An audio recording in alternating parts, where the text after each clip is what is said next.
عبداللہ ابن عمر رضی اللہ عنہما اللہ کے راستے میں اونٹ پر سوار ہو کر تشریف لے جا رہے تھے۔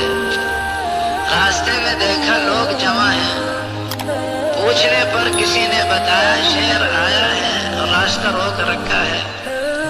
شیر کے پاس تشریف لے گئے، اتر گئے، کان سے پکڑا اس کو، اینٹا اس کے کان کو۔ اگر اللہ نے تجھ کو کسی کے چیر پھاڑ پہ مسلط فرمایا ہے تو جو اللہ کا حکم ہے پورا کرو، ورنہ کیوں لوگوں کو تنگ کرتے ہو؟ یہ کہہ کر زور سے تمانچہ مارا۔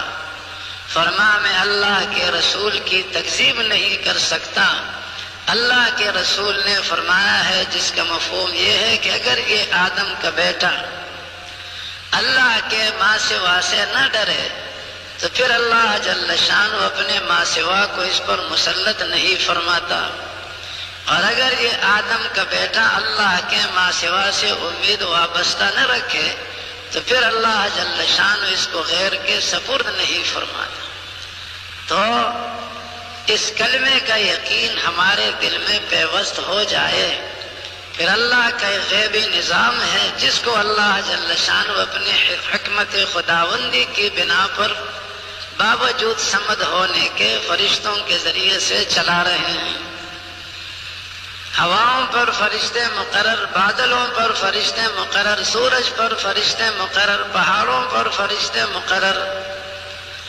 بارش برسنے لگتی ہے تو فرشتہ آ کر بادلوں سے بارش کے قطرے کو اٹھا کر زمین پر پہنچاتا ہے، قیامت تک اس کی باری نہیں آتی۔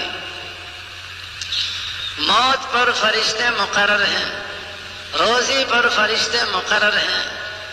جس طرح جس انسان کے بارے میں زمین کے جس ٹکڑے پر جس کیفیت میں روح قبض کرنے کا حکم فرشتے کو ملتا ہے، اسی انسان کے پاس پہنچ کر زمین کے اسی ہی ٹکڑے پر اسی گھڑی میں اسی کیفیت کے ساتھ اس کی روح کو قبض کر لیتا ہے۔ اسی طرح جس انسان کے بارے میں جتنی کھانے کی، جتنی پینے کی، جتنی میٹھی چیزیں، نمکین چیزیں زمین کے جس ٹکڑے پر جس گھڑی میں جس انسان کے پاس پہنچانے کا حکم فرشتے کو ملتا ہے، فرشتہ وہیں پہنچ جاتا ہے، وہ ساری چیزیں پہنچا دیتا ہے۔ تو اللہ کے غیبی نظام پر ہمارا یقین ہو۔ یہ غیبی نظام اصل ہے، ظاہری نظام اس کے تابع ہے۔ امتحان ہمارا یہ ہے کہ ظاہری نظام سارا ہمیں نظر آتا ہے اور غیبی نظام ہماری نگاہ سے اوجھل ہے، لیکن ہمیں حکم ہے کہ ہم نبی کی تعلیم پر، نبی ہونے کے اعتبار سے یقین کر کے، اعتماد کر کے غیب پر یقین کر لیں، ظاہر سے یقین کو ہٹا لیں۔ ظاہر یقینی نہیں ہے، غیب یقینی ہے۔ غیب میں عزت کا فیصلہ ہوا، ظاہر میں اس کو کوئی ذلیل نہیں کر سکتا۔ غیب میں ذلت کا فیصلہ کیا گیا تو ظاہر میں اس کو کوئی عزیز نہیں بنا سکتا۔ غیب میں کسی کی روزی اللہ نے گھٹا دی، ظاہر میں اس کی روزی کوئی بڑھا نہیں سکتا۔ غیب میں کسی غریب آدمی کی روزی بڑھا دی، ظاہر میں کوئی اس غریب آدمی کی روزی گھٹا نہیں سکتا۔ غیب میں ہلاکت کا فیصلہ، ظاہر میں کوئی اس کی حفاظت نہیں کر سکتا۔ غیب میں حفاظت کا فیصلہ، ظاہر میں کوئی اس کا نقصان نہیں کر سکتا۔ حضور اقدس صلی اللہ علیہ وسلم 100 جوانوں کے بیچ میں سے اللہ کی حفاظت میں مکمل سلامتی کے ساتھ غار میں پہنچ گئے۔ 3 دن 3 رات غار میں مکمل سلامتی کے ساتھ رہتے ہوئے پھر مدینہ منورہ پہنچ گئے۔ راستے میں سراقہ ابن مالک نے اپنے گھوڑے کو، جو اس وقت وہ مسلمان بھی نہیں ہوئے تھے، دوڑا دوڑا کر حملہ آور ہونے لگا۔ حضور صلی اللہ علیہ وسلم نے اتنا فرمایا، اللہم اکفناہ بما شئت، اے اللہ جیسے بھی تو چاہے تو اس سے ہماری کفایت فرما دے۔ گھوڑے کی اگلی ٹانگیں سنگلاخ زمین میں دھس گئیں۔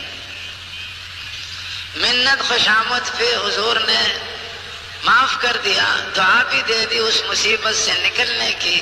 پھر شیطان نے وسوسہ ڈالا کہ پہلی مرتبہ کی کوشش ناکام ہو گئی، دوسری مرتبہ کامیاب ہو جائے۔ پھر گھوڑا دوڑایا، پھر حملہ آور ہونے لگا، پھر حضور نے وہی کلمات فرمایا، اللہم اکفناہ بما شئت، جیسے تو چاہے اس کے شر سے ہماری کفایت فرما۔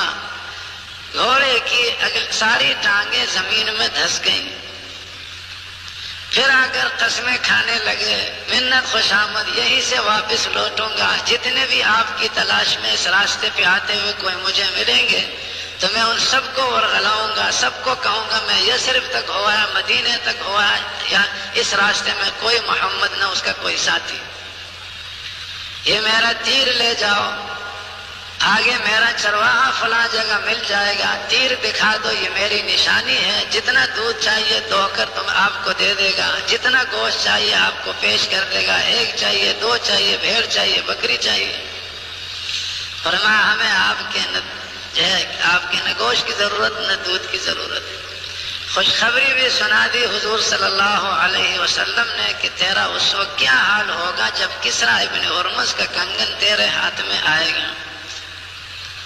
پھر بعد میں مسلمان بھی ہو گئے۔ اس لیے ہم بھی ان سارے کفار کے بارے میں یہ دعا مانگے، اللہم اکفناہم بما شئت وبمن شئت وکیف شئت، اللہ تو ان کے شر سے ہماری کفایت فرما جیسے بھی تو چاہے۔ تو اللہ ایسے بھی کر سکتے ہیں کہ ان کو ہدایت دے کر ان کے شر سے ہماری کفایت فرما دے۔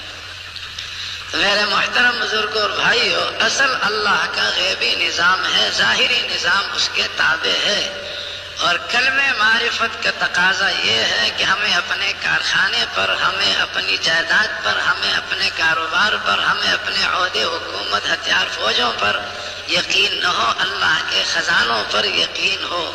وَإِن مِّن شَيْءٍ إِلَّا عِندَنَا خَزَائِنُهُ وَمَا نُنَزِّلُ إِلَّا بِقَدَرٍ معلوم، ہر چیز کے اللہ کے پاس خزانے ہیں۔ غیبی نظام پر یقین اور اللہ کے خزانوں پر یقین۔